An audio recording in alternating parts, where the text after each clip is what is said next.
भावानं बहिणीनं वाटलं नव्हतं जीवनात मी एकली इतकी राहीन म्हणून. जीवनात वाटलं होतं मुलगा नाहीत, 3 मुली आहेत. 3 मुली लांब शाळेत गेल्या तरी, लग्न करून गेले तरी काय वाटत नव्हतं.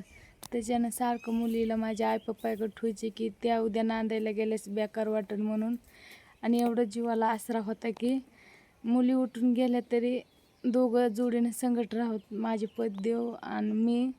आणि आम्ही कायम दोघं एकमेकात मग सोबत राहोत म्हणून. पण जीवनात असं वाटलं नाही की मला माझी पतिदेव बी मला सोडून जातेन.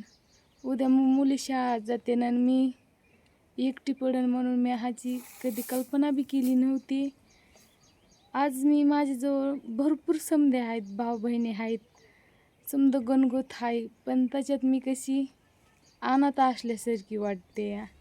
आज माझ्या मुली गेल्या बोडक्याला गेल्या, बोडक्याहून आता हॉस्टेलला जाणार आहे. तर ते आज त्या गेल्यात तर आज मी एकली दिसायली मला.